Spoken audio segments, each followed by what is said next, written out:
सतगुरु जी की पादिका जे कोई पर से जाय त्रिविध ताप मिट जाते उरती तर होई जाय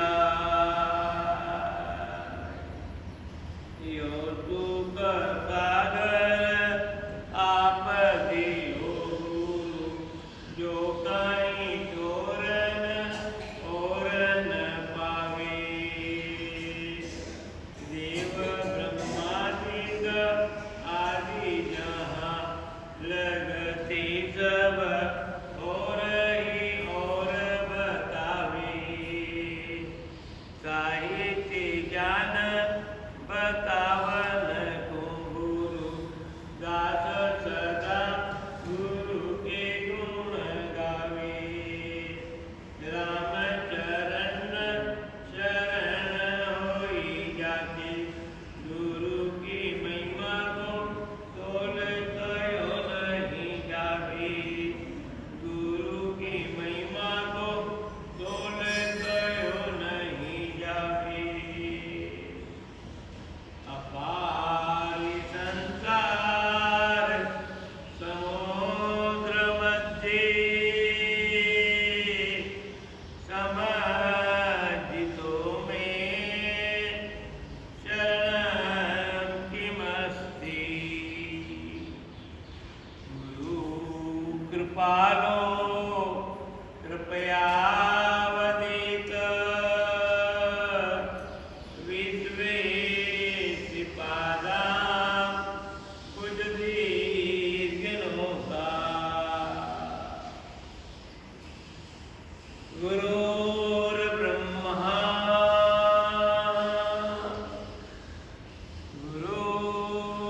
गुरुर्विष्णु गुरुर्देवो महेश्वरः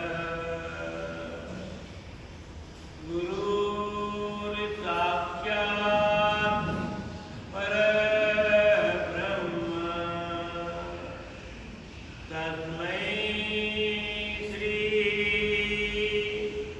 गुरुवे नमः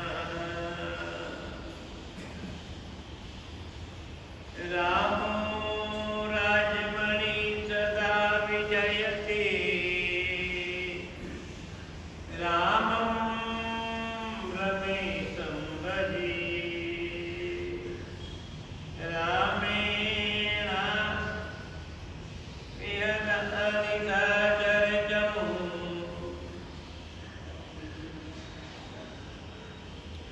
रामाय नमः रामान्नातिपरायणं परतरं रामस्य दासोऽस्म्यहं रामे चित्तलय सदा भवतु मे भो राम महामुद्वरः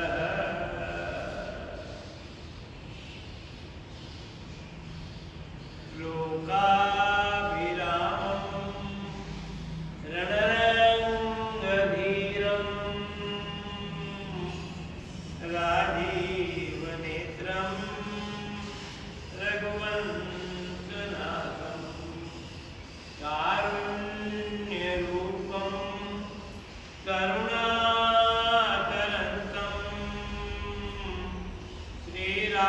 श्रीरामचन्द्रं शरणं प्रपद्ये अतुलित बलधामं हेमशैलाभदेहं धनुजवनकृतानं ज्ञानिनामग्रगण्यं सकलगुणनिधानं वानर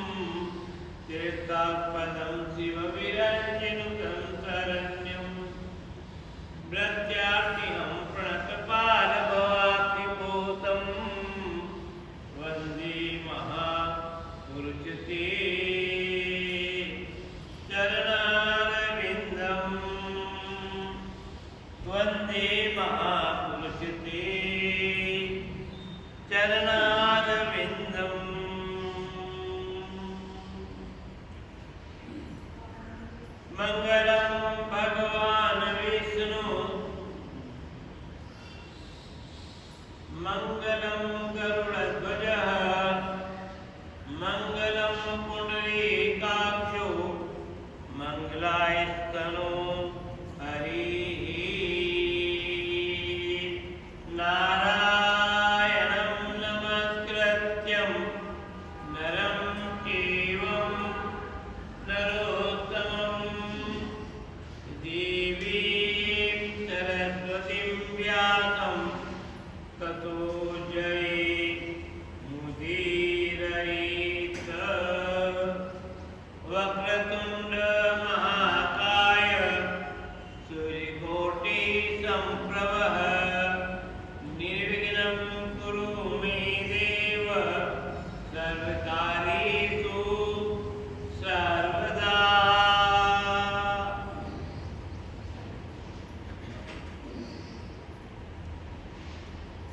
वसुदेवसुतं देवं कंसचाणूरमर्दनं देवकी परमानन्दं कृष्णं वन्दे जगद्गुरुम्।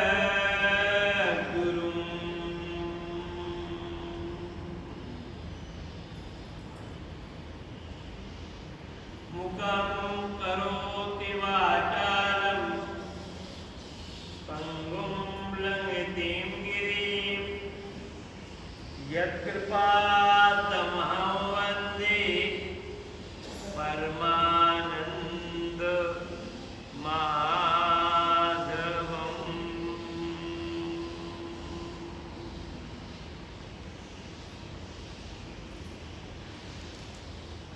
यथा सर्वमिदं व्याप्तं जगत्स्थावरजङ्गमं कामधेनुं शिरसा वन्दे भूतभविष्य मातरम्।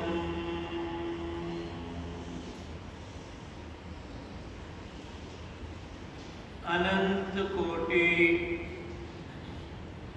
ब्रह्मांड अधिनायक परमात्मा के पावन सी चरणों में अनंत अनंत बार प्रणाम निवेदन करता हूँ। स्वामी श्री रामचंद्र जी महाराज के दिव्य पदार बिंदुओं में प्रणाम। भव सागर से पार कराने के लिए भगवत नाम रूपी जहाज में बिठाने वाले नामदानी सद्गुरुदेव भगवान के चरणों में प्रणाम निवेदन करने के साथ भूत भविष्य वर्तमान तीनों ही युगों में के संतों को मैं बारंबार प्रणाम निवेदन करता हूँ। साथ ही वर्तमान ग्रंथ के रचयिता संत शिरोमणि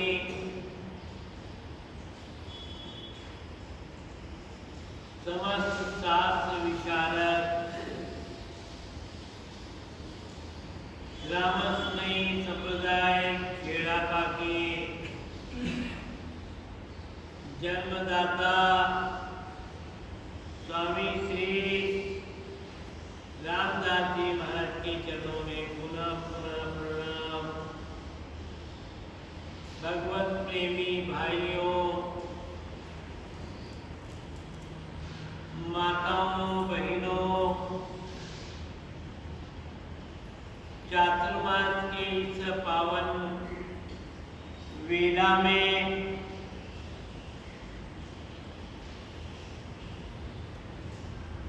संकल्पित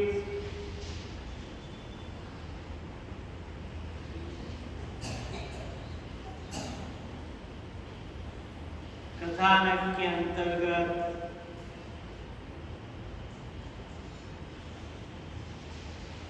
आप लोगों को भक्तों का चरित्र श्रवण कराया जा रहा है। प्रसंग पूर्व का ही पार्वती जी का है। पार्वती जी वो नाम के प्रति आकर्षण कराने वाले उन्हीं के गुरु महाराज नारद जी रहे हैं।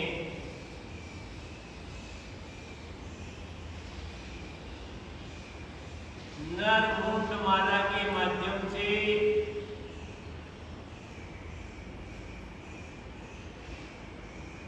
भगवान के अजर अमर होने का प्रसंग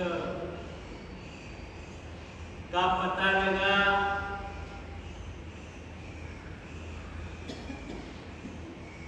मां भगवती पार्वती के मन में भी ऐसा ही भाव आया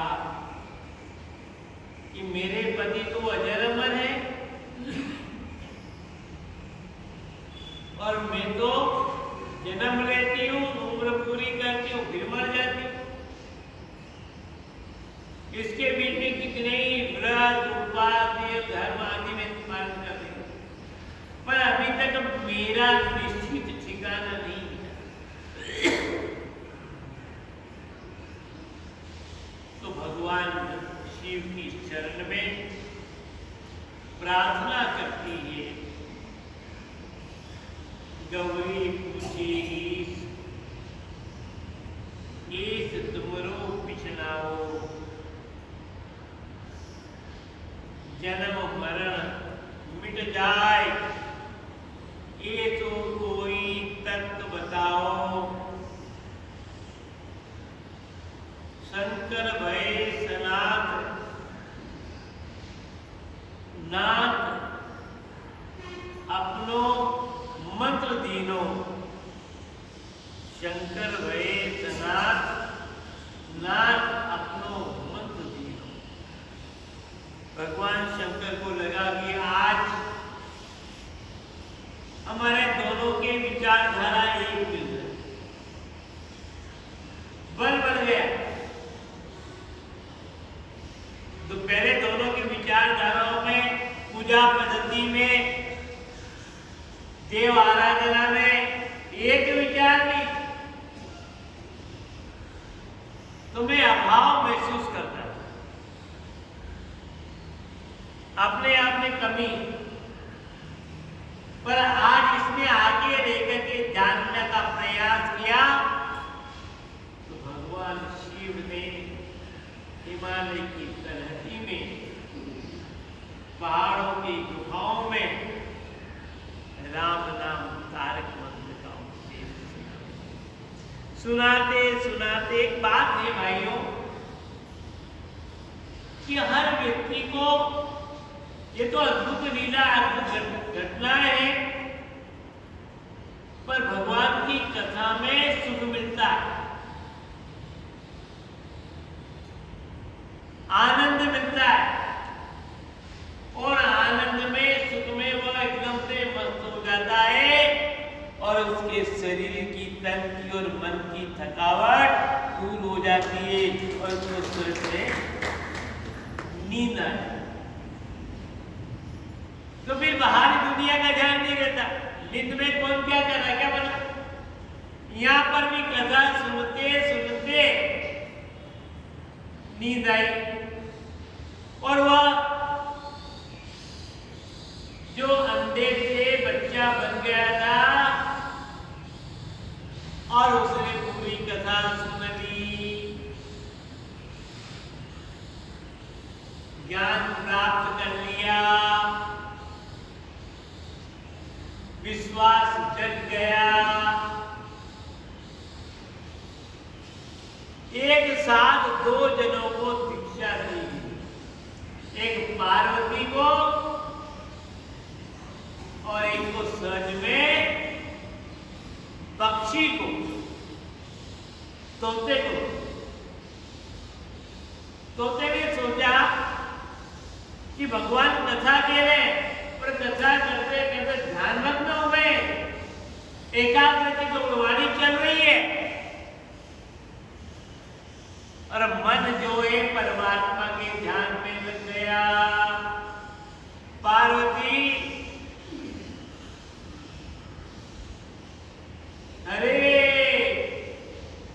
हरे हरे नमः बोल रही। दो व्यक्ति संवाद करते हैं ना, तो सुनने वाले को होरा देना पड़ता है। नहीं तो कहने वाला दोबारा बंद हो जाता, आगे नहीं। तो पार्वती बोल रही थी, पर नींद आ गई। नींद आई तो उसने कहा कि ये अवसर पे ऐसा ना हो जाए कि ये धारा, ज्ञान की धारा कर रही है, ये रुक जाएगी, थम जाएगी, प्रभु को पता लग जाएगा और हो जाएगा। जो पार्वती बोल रही थी वही तोता भी बोलने लगा। पक्षियों में एकमात्र पक्षी तोता ऐसा है कि वो मनुष्य की बोली बोल लेता है। उसको जैसा भी बोलना सिखाओगे वो बोल। सुनते सुनते उसने भी हरे हरे नमः बोल। कथा पूरी होती, कथा पूरी होती होती आवाज में बदलाव। भगवान का ध्यान गया कि आवाज बदली हुई कैसे। सामने पार्वती बैठी है पर नींद निकाली, ऊपर दृष्टि गई, पक्षी के उस शाखा पर, पेड़ की शाखा पर पक्षी बैठा हुआ है और यह जो है संबोधित कर रहा है। अब तो भगवान ने सोचा कि तो मेरा चोर है, मेरा धन ले लिया इसने। मैंने तो ताली बजा करके सोचा था सब चले गए, पर ये गुप्त रूप से चोर कहां से बेटा ले गया। इसको मेरी ताली का भी डर नहीं लगा। भगवान को जितने दयालु है, कृपालु है, उतने ही जल्दी क्रोध भी आ गया और क्रोध आए चोर पर को देख। देखो आपको भी तो मालूम पड़ जाएगी चोर है, चोरी करते पकड़ा जाए वह, तो क्या आप देरी करोगे? चाहे कोई भी हो, किसी भी उम्र का हो, दया आएगी आपको। पहले तो उसके ऊपर अच्छी तरह से अपने हाथ छिड़ाओगे ना, या फिर दौड़ेगा तो पकड़ने की कोशिश करोगे। चोर भागेगा तो पीछे पीछे आप भी दौड़ लगाओगे और बोलोगे चोर चोर चोर चोर चोर, चिल्लाते जाओगे। तो वह तोता भी भगवान का कोप देखा और उसने यहाँ तो अपनी खेर ली, पर अमर कथा सुन ली थी उसने, ज्ञान प्राप्त हो गया था। अब वह बचने की कोशिश कर रहा है। भगवान शिव और वो जैसी इतनी बड़ी ताकत आ गई कि भगवान शिव पीछे और वो पक्षी तुलसा आगे, और लगा कि अभी ही त्रिशूल मार देंगे, अभी मार ही देंगे, पर थोड़ा सा दूर, थोड़ा सा दूर, थोड़ा सा दूर। उसने कहा कि जो मंत्र मिला जाप का स्थान कहीं नहीं मिल रहा, और इसके माध्यम से देखता जा रहा कि मुझे छिपने का और जाप करने का स्थान मिलता है।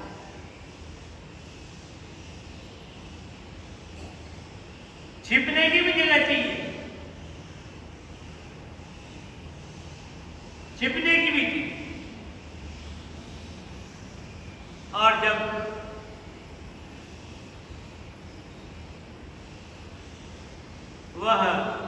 वेद व्यास जी की धर्मपत्नी चौक में बैठ करके स्नान करके अपने बालों को सुखा रही थी। उसको उबासी आई और उबासी में उस तोते ने त्वरित निर्णय लिया कि एकांत और तपस्या मुंह में प्रवेश। भगवान का भी डर नहीं रहेगा, रानी को बल चलाएंगे।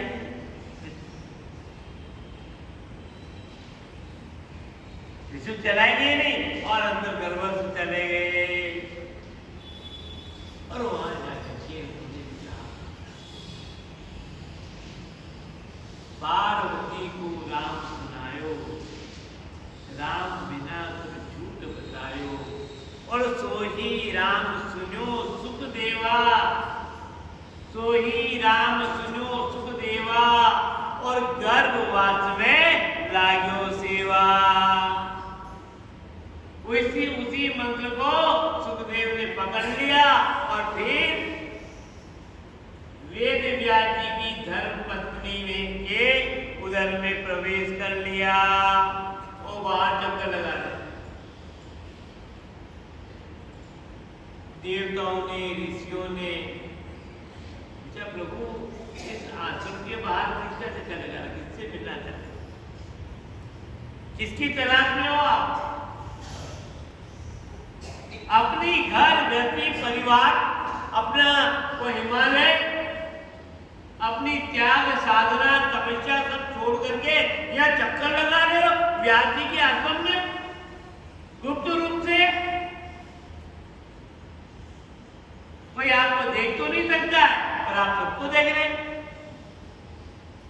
पर हमारी दृष्टि, जो आपकी दृष्टि वो हमारी भी है, हमने देख लिया तो आप चक्कर क्यों लगा रहे हैं? भगवान शिव ने कहा, देवगणों, मैं इस आश्रम में जो चक्कर लगा रहा हूं बाहर से, इस आश्रम में ऋषि की पत्नी के गर्भ में मेरा दुश्मन बैठा है, मेरा चोर बैठा है, मेरा मंत्र चुरा लिया। वो कभी न कभी तो बाहर आएगा। कब तक, कितने दिन तक बैठेगा, कितने दिन तक छिपेगा? उसको भूख लगेगी, प्यास लगेगी, कभी न कभी तो बाहर आएगा ना। और जब बाहर आएगा पकड़ लूंगा उसको। उन्होंने कहा, प्रभु जिस मंत्र को आपने उसको दिया, उस मंत्र के जाप करने से तो न भूख लगती है न प्यास। खान पान में रुचि रहे थोड़ी, खान पान में रुचि रहे थोड़ी। हम संसारी जीव है ना, तो हमारा पूरा जीवन ही खाने पीने में निकल गया।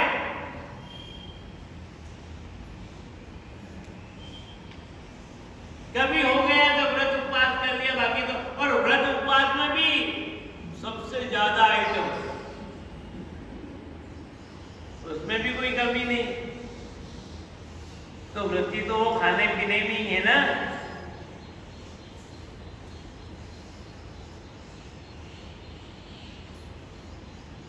यह स्थिति है, पर वहां तो न तो भूख लगी न प्यास लगी। तो अब आप उसको अजर अमर हो गया।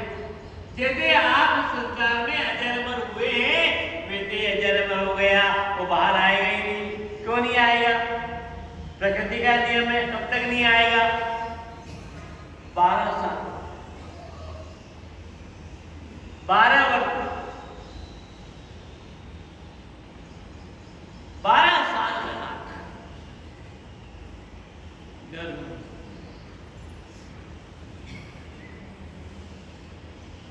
और फिर भगवान ने अभय दान दिया। सब देवताओं के आग्रह से या आपके डर के मारे जन्म नहीं ले रहा है, मां को कष्ट हो रहा है, महिला को तकलीफ पड़ रही गर्भ की, उस बच्चे से भी कहा तो बाहर आ जा, उसने नहीं आता हूं तो शिव जी का डर है।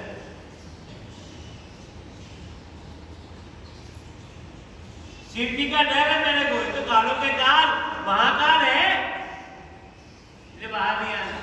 तो तेरी मां तकलीफ में तू भजन करे और कोई जीव दुखी हो, हमारी ऐसी साधना भी क्या काम की, ऐसा तप भी क्या काम का कि हम तो तप कर रहे हैं, अपना स्वार्थ सिद्ध कर रहे हैं, अपना मतलब कर रहे हैं और पड़ोस को दुख दे। इसलिए कहा राम राम रतना रटो, राम राम रतना रटो, पालो शील संतोष। राम राम रतना रटो, पालो शील, दया भाव क्षमा, दया भाव क्षमा कहो और रहो सकल में। अरे जीवन में भजन करने के साथ, सत्कर्म करने के साथ दया का भाव भी आना चाहिए, करुणा का भाव भी आना चाहिए और क्षमा का भाव भी आना चाहिए। हम तो बदले की आग में हैं, झुलस में, इसने मेरे साथ ऐसा किया, देखना आप भले ही ऊपर निकले, नहीं मेरे मन में कोई बदले की इच्छा नहीं है, पर यदि समझना है इस बात को कि कहां भूल मेरे भक्ति में कहां बाधाएं आ रही है। कोई आपका विरोधी या जिसको आप पसंद नहीं करते हैं या जिसने आपका नुकसान किया है, उस व्यक्ति को प्राकृतिक दृष्टि से कोई बीमारी आ गई, कोई नुकसान हो गया, और ये जब आपको पता है कि कोई बीमार हो गया लग बहुत ज्यादा, तो आपके मन में भगवान ने अच्छी सुनी में आएगा नहीं आएगा, अपने आप आ जाएगा। यह है आपके मन में उसके प्रति क्षमा नहीं हुआ, कहने में आपने कह दिया कि मैंने क्षमा कर दिया, मैं भूल गया, तो बंद नहीं हुआ, आपके मन में ऐसा भाव क्यों आया? क्षमा कर देते, ऐसा भाव भी नहीं, भगवान उसको ऐसा नुकसान क्यों?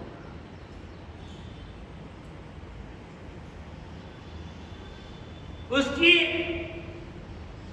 नुकसान से आपके चेहरे पर एक मुस्कान आ जाती है, तो फिर आपने क्षमा दी, उसका दोष बदले के भाव आपके हृदय में बैठे, फिर हमारी भक्ति में रुकावट। हम कितनी करें, कितना ही समय लगा दें, राम राम रसना रटो, पालो शील संतोष, दया भाव क्षमा। कुछ चीज तो अपने स्वयं के लिए है, पर कुछ दूसरों के लिए भी है। दया भाव क्षमा कहो, अपने पास पकड़ लो, स्वीकार करो। किसी प्राणी को हम स्वप्नों में भी दुख नहीं देते।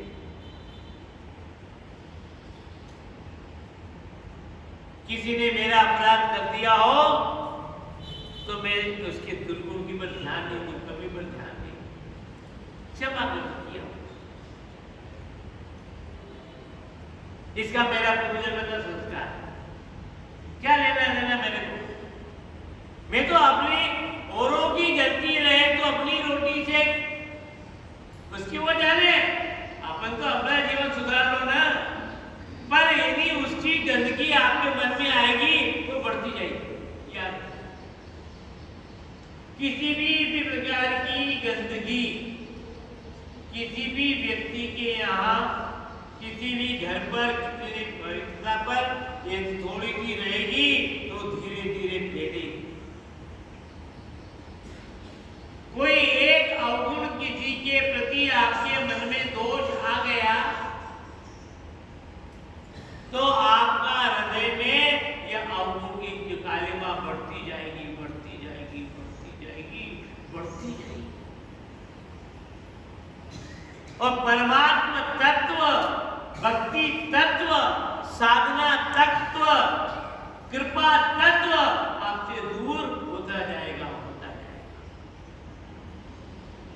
इसलिए भाइयों, संत कभी किसी भी व्यक्ति पर बदले ही आदमी।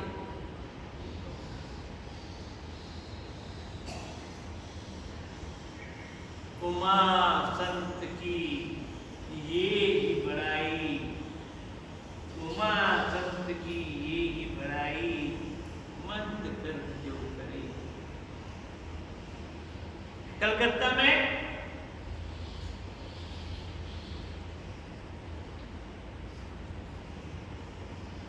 महात्मा चैतन्य महाप्रभु प्रातःकाल, सर्दी हो, गर्मी हो, वर्षा हो, रोज नित्य नैमित्तिक रूप से गंगा स्नान कर और रोज दुनिया बड़े विचित्र प्रकार की है भाई। और जिस रास्ते से जाते आते हैं उस रास्ते में मकान पर दूसरी मंजिल पर एक महिला रहती है। उसको संतों की महिमा बिल्कुल सुहाती ही नहीं, संतों की बुराई करती, निंदा करती रहती। अपना अपना स्वभाव है भाई। मैं तो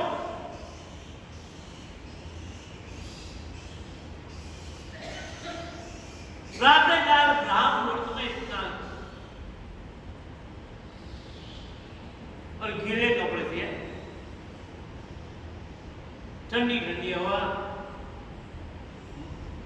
माह का महीना। उसने कहा कि महात्मा कुछ बार बार परेशान, और वह जो है इंतजार में बैठी थी कब वो आए। और जैसे उसका आना होता वो अपने ऊपरी गैलेरी से गंदगी का पानी डाल देती, शरीर के ऊपर डालती। महात्मा चैतन्य महाप्रभु ऊपर में उठा करके निरंतर उठा करके भी नहीं देखा कौन डाल रहा है, कौन डाल रहा है। दो बात तो कहे, क्या बिगाड़ा मैंने? अनजान से गिरा के जान के नहीं गिरा। चुपचाप वापस लौट गए, फिर गंगा स्नान में चले, फिर गंगा स्नान करके, फिर गंगा स्नान करके आए। और फिर जब फिर उसने भोगी की तलाश में उसने फिर डाल दिया, फिर चले गए। ऐसे 108 बार गंदा पानी डाला। और चैतन्य महाप्रभु कड़ाके की सर्दी में गंगा के शीतल शीतल जल में 108 बार स्नान करके आ गए। उसका हृदय पसीज गया, ऊपर से नीचे उतरी, चरणों में सामने गिर गई। क्षमा करो प्रभु, क्षमा करो। लोग तो आपकी पूजा अर्चना करते हैं, आपकी प्रार्थना करते हैं, आपकी सेवाएं करते हैं, और मैं ऐसी पापी नहीं हूं, ऐसी दुराचारी नहीं हूं कि मैंने आपको इस तरह की सर्दी में इतना कष्ट दिया। बार बार गंदा पानी डाला। मुझे क्षमा करे त्राहिमाम। और चैतन्य महाप्रभु ने कहा, देवी उठो, देखो सुनो, ये तो तुम्हारी मेरे ऊपर कृपा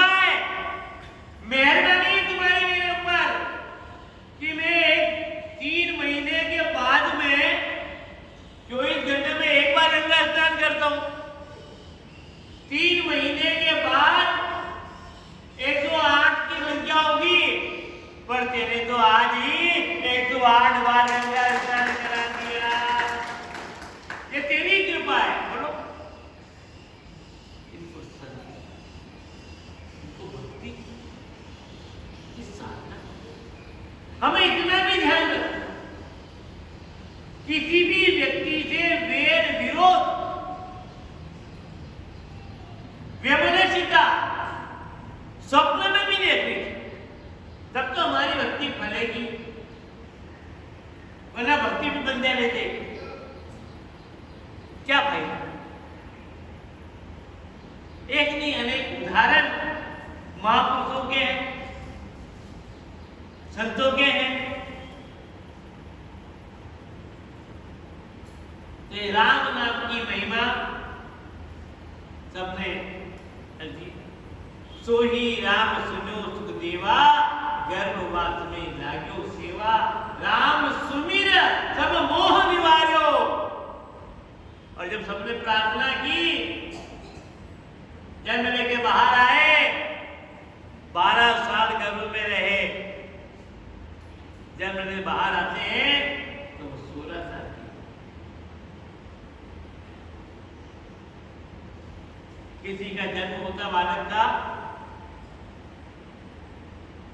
तो जन्म से वो रष्ट पुष्ट रहता है, कोई जन्म से दुर्बल। ये तो अलग अलग। और गर्भ से सीधे वनवास, माता पिता का कोई मोह नहीं। अरे भैया हमने बार बार भागवत सुना, भागवत वहीं से तो चलिए भागवत। सोई राम सुनो सुख देवा, और गर्भवास में लाग्यो सेवा। एक साथ 2 व्यक्ति को नाम मिला। और सुखदेव जी ने, ये प्रभु की अद्भुत लीला है कि वो एक ऐसी चीज को सामने प्रकट किया और प्रकट करता कि यह राम के नाम की महिमा पूरे संसार में प्रचार कराने वाला होगा तो यही, और चमत्कार दिखाएगा तो यह नर परीक्षित भयो परायण, नर परीक्षित भयो परायण, सुख देव से सत पिछायण, राम राम दिन साथ पढ़ायो, राम राम दिन साथ पढ़ायो, तजन लोक परम। इसके नाम से इसको डर था, पर इसको मेरे को नरक में जाना पड़ेगा, अधोगति हो जाएगी, जीव का कल्याण नहीं होगा। पर इसी सुखदेव जी ने कहा कि जो मंत्र मेरे को प्राप्त हुआ वो मंत्र मेरे को जाओ। तो यह महामंत्र का भाइयों कथा और भी है। एक बार भगवान शिव के मन में राम कथा को सुनने की इच्छा हुई, और जब राम कथा के सुनने की इच्छा हुई तो उन्होंने अगस्त ऋषि की आश्रम में गए।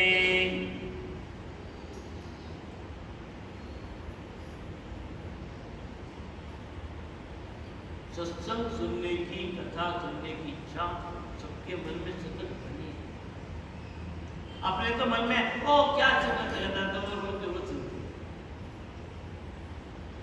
बस कितनी सुनी बात हो, इतनी बार हमने भागवत सुन ली, इतनी बार रामायण सुन ली, इतनी बार शिव पुराण सुन लिया, इतना कर लिया, इतना तीर्थयान हो गया, ये हमारा दम बढ़ गया।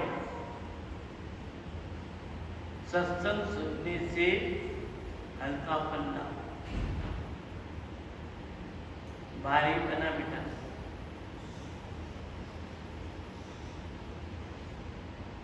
जीवन का रहस्य करती है। भगवान शिव अगस्त मुनि के यहाँ पर आश्रम में आते हैं। एक बार त्रेता युग माही,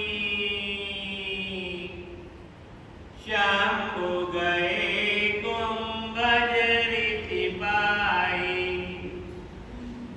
और एक बार भगवान शिव, वो युग कौन सा? त्रेता युग। त्रेता युग में भगवान शिव वैसे तो जाते आते रहते, अगस्त जी भगवान शिव के चरणों की पूजा करते हैं।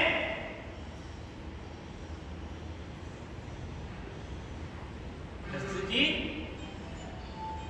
शिव के चरणों की पूजा करते हैं, पर आज कुछ लेने के लिए, जानने के लिए गए, सुनने गए हैं। और त्रेता युग में भगवान शंभु अगस्त ऋषि का एक नाम कुंभज भी, जिनका जन्म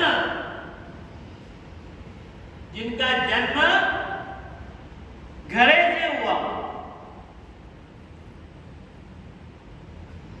घड़े से जिनका जन्म हुआ, इसलिए वो कुंभज ऋषि कहलाए हैं। और जिनमें अपना तपोबल का पराक्रम इतना तेज कि वह 3 घूंट में, 3 चल्लू में ही समुद्र को पी गए, चुका गए। असंभव कार्य को भी संभव कर दिया। अब कल्पना करना कि ये वो अगस्त ऋषि,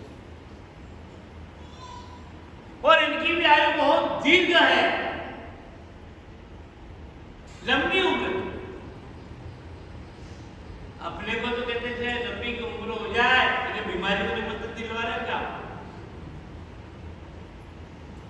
50-55 के बाद तो घुटने जवाब दे देते, खड़े होने परेशानी आती है, आंख उनकी ज्योति के ऊपर चलती है, पाचन तंत्र कमजोर हो जाता है।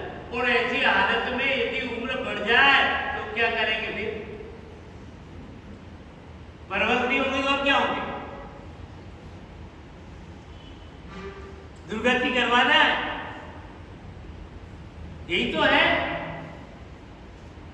आज तो ये स्थिति है, खान पान इतना बिगड़ा है, इतनी मिलावटी वस्तुएं आ रही है, इतनी केमिकल युक्त वस्तुएं हमें खाने पीने को मिल रही है कि अरे दूध तक में रसायन, दूध में भी यूरिया खाद मिला हुआ है। अरे फसलों को तो नहीं रहे, पर उससे दूध बन रहा है, मावा बन रहा है, पनीर बन रहा है। कहां बचे हम? कितनी बीमारी, जहर मिल रहा है, बीमारियां बढ़ती जा रही है। कितना शुद्ध खाएंगे? हवा शुद्ध नहीं मिल रही है, वायुमंडल शुद्ध नहीं है, जल शुद्ध नहीं है, अन्न शुद्ध नहीं है। ऐसी पानी केमिकल की कर दी जाती है अनाज के ऊपर कि चमक चमक आपका मन नहीं हो तो लेने की इच्छा हो जाए। आपकी हरी सब्जी ताजा ताजा दिखाई देती है और 4-8 दिन की वो बाजी कुमलाई हुई दुर्गंध युक्त वो को भी केमिकल में घोला और बिल्कुल बंद। आपके फल हम खा रहे, उनको भी रसायन में घोल कर लिया चमक के लिए। हमें बाहर चमक अच्छी के भरोसे हम अपने घरों में जहर डालें, तो फिर हमारी उम्र रहेगी, बढ़ भी जाएगी आशीर्वाद से, तो क्या होगा? हमारे शरीर की दुर्गति नहीं होगी।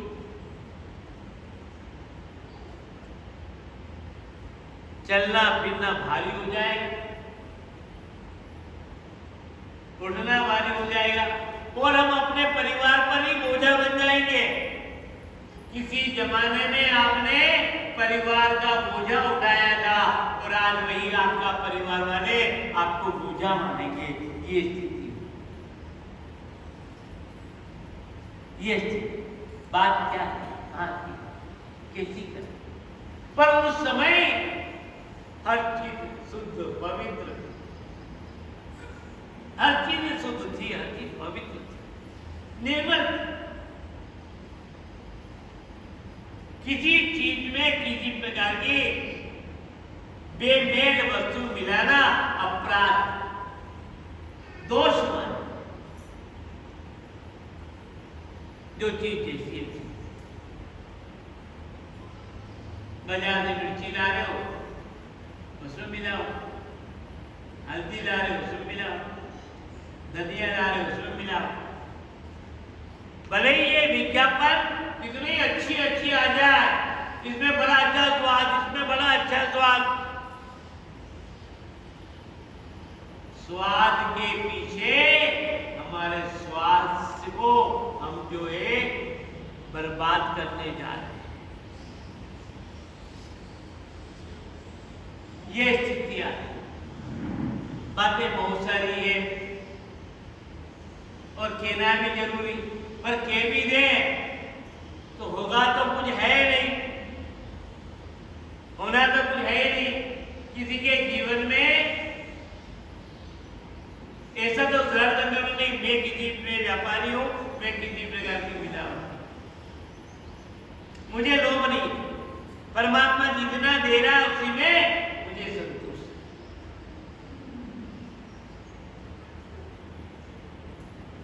मैं कोई केमिकल की पॉलिश अपने कल कारखाने के माध्यम से नहीं करता। और फिर आश्चर्य ये लगता है कि इस प्रकार की बेईमानी करने वाले व्यक्ति बड़े बड़े महात्माओं की सेवा में और पूजा में खड़े रहते, हजारों लाखों रुपए सेवा कर देते, वो पाप का पैसा, हमारी बुद्धि कुंठित हो जाती,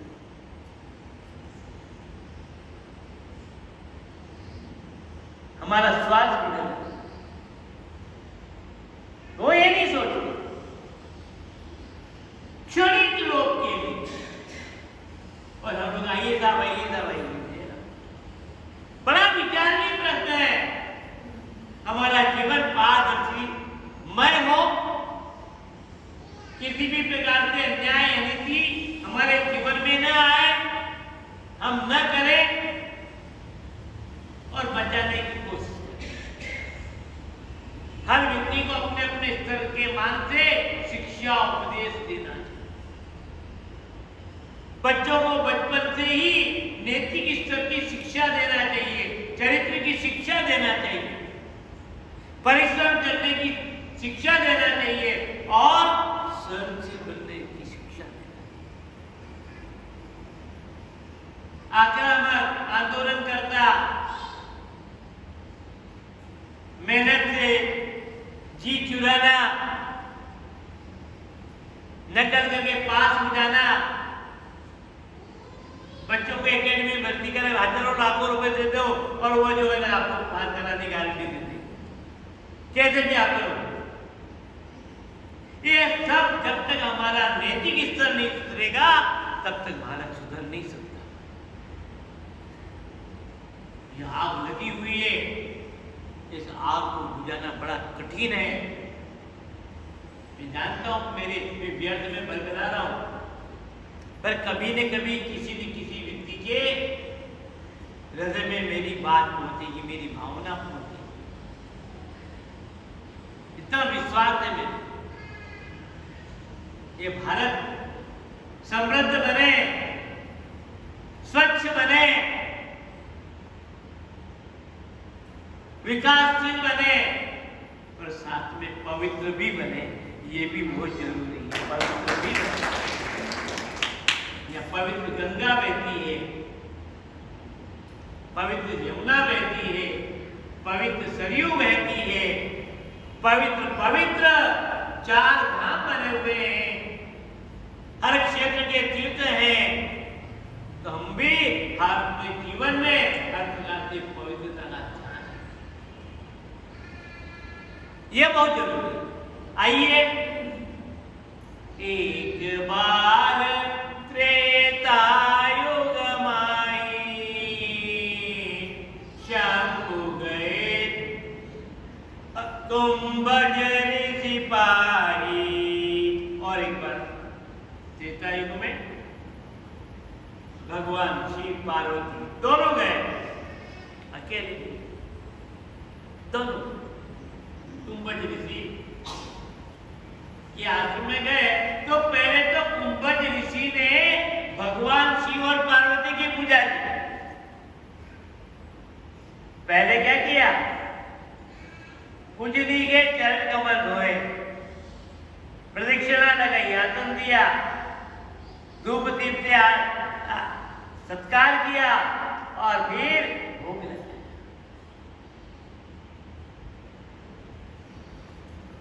पहले तो पूजा की, उसके बाद हाथ जोड़ करके निवेदन किया, प्रभु आपने इस आश्रम को पावन किया, आपके आने से पावन हो गए। पावन तो था ही और पावन हो गए। मोह ममता इस आश्रम में आएगी नहीं, असंतुष्टि इस आश्रम में रहेगी नहीं। ये तो पावनता है। केवल शरीर की पावनता नहीं है, हमारे विचारों की पावनता जरूरी है, हमारी भावनाओं की पावनता बहुत जरूरी है। शरीर की पावनता के लिए तो बाहरी साधन पर्याप्त है, पर विचारों की पावनता चाहिए,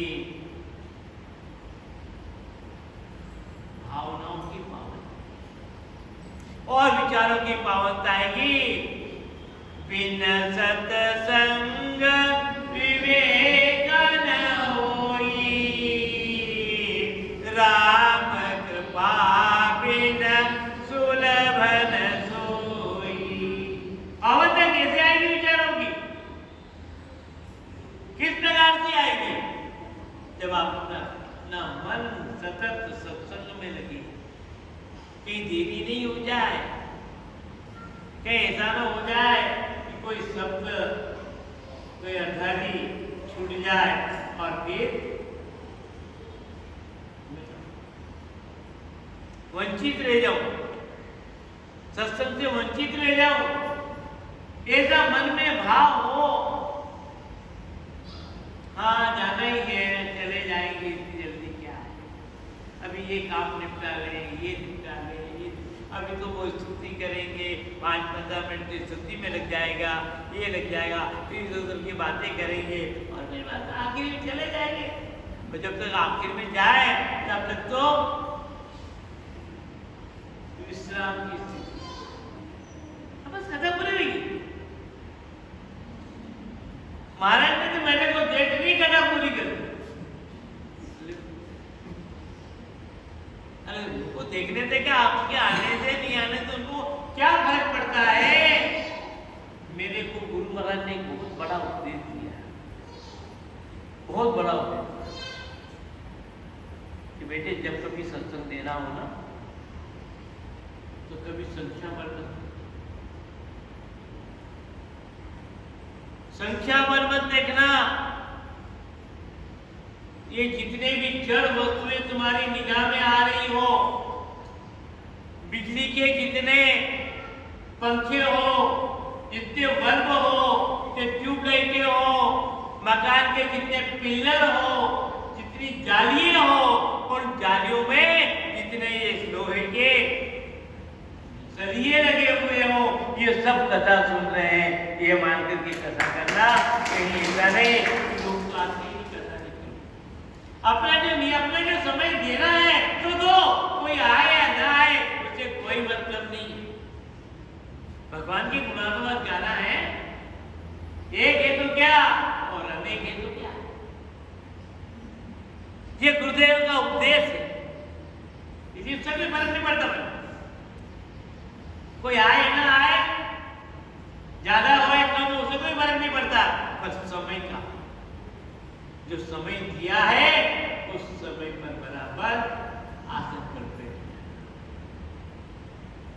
उस समय से वंचित नहीं, बहाने वाली नहीं। ये दिक्कत इतना नहीं है, निकले थोड़ा और समय में 2 सत्संग और समय पर एक उनका उपदेश जीवन चलता है, आनंद प्रसन्नता।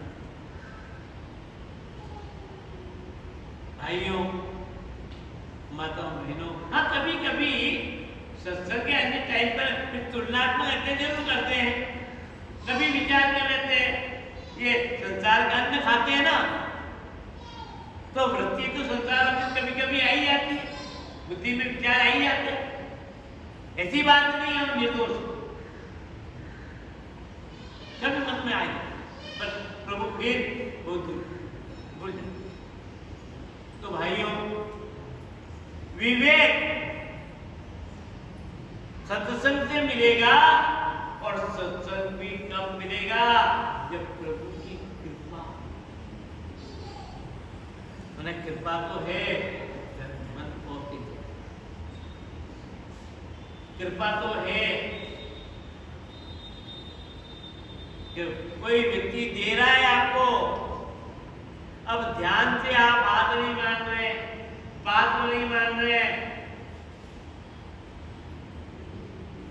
इधर उधर देख रहे, तो आपका हाथ इधर उधर नीचे जुड़ेगा। कृपा तो हो रही है, पर कृपा को झेलना भी तो चाहिए ना, बाध्यता भी तो आना चाहिए, ये भी तो जरूरी है। हम इस बात से ध्यान नहीं देते, हम तो कोई विशेष पिंड के रूप में कृपा हमारे ऊपर बरस आएगी, कोई पिंड के रूप में, कोई वस्तु के रूप में, कोई प्रसाद के रूप में आएगी, वो सहज में मिल रहा है, जाए ना, वो मना कर, ये कृपा जो महात्मा आपने करना, जाओ ना बेटे ना, उनके वो नहीं बोले, मौन लेकर के आप वहां के पास बैठो, वो भी कृपा, वो भी सत्संग है। दूर बैठे, पास में बैठे, और एक सत्संग की बात कह दूंगा, आपको हो सकता है बुरी लगे तो लगे, और वह है आप टीवी के सामने सत्संग सुनते हैं, बड़े बड़े विद्वान उच्च कोटि के, जितने बड़े से बड़े विद्वान, हजारों लाखों टीवी है, पर वह समय के साथ खोल देते हैं और उनका जितनी बाहर जनता उसे ज्यादा टीवी लोग गिरता है, पर कभी कोई मर्यादा रखी आपने? उन महात्मा की कोई मर्यादा रखी?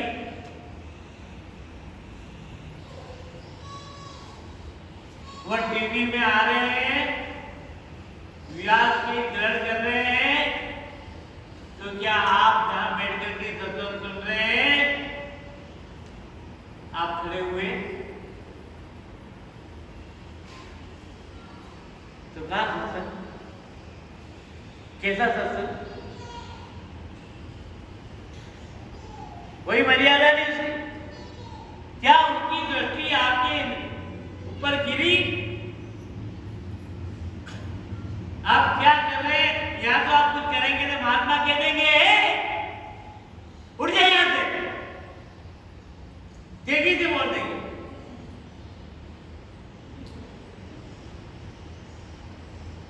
और वहां आपको बोलेंगे क्या?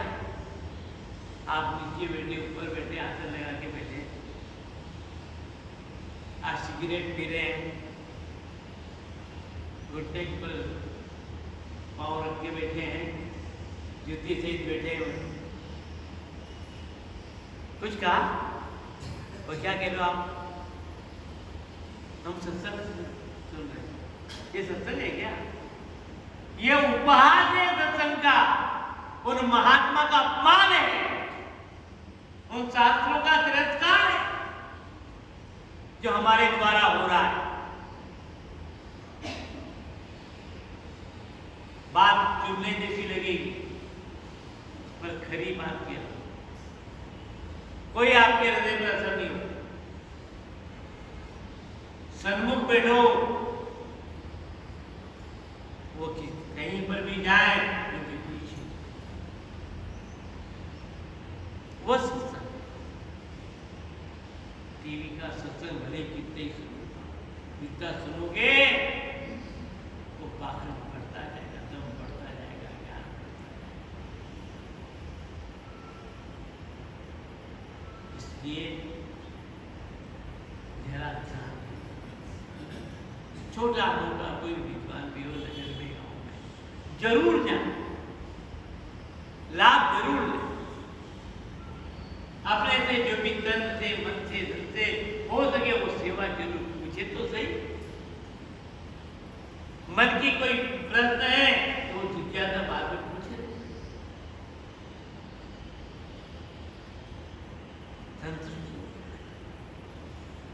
संदेह निवारण भी कर सकते।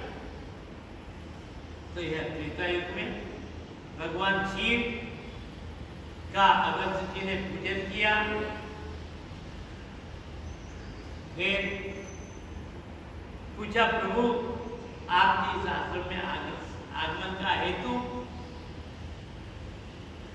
भगवान शिव कहते हैं कि अगस्त्य जी, मेरे मन में राम कथा सुनने की इच्छा हुई। मैं जो आपके पास सबसे ज्यादा रसिक भगवान शिव जी है, आप जितने रसिक हनुमान जी को मानते हैं उतने ही रसिक शिव जी भी हैं। नमो नमो रुद्रावतार प्रभु श्री वज्रांग देव भगवान। अर्थात रुद्र के अवतार, भगवान शिव के अवतार हनुमान जी महाराज हैं। हनुमान जी महाराज शिव के ही अवतार हैं। तो राम कथा के रसिक हैं। हम तो राम कथा का तर्क वितर्क करते हैं, थोड़ा सा मिल गया बस मिल गया चाहिए। जैसे चूहे को चिंती मिल जाए कपड़े की तो सोचा मैं बाजार दूं, कपड़े का बहुत बड़ा व्यापारी हूं। तो रसिक बने। अब भगवान शिव कहते हैं कि अगस्त्य जी, मूल उद्देश्य मेरे आने का राम और मैं केवल आपके उद्देश्य, ये आपके स्वाधीन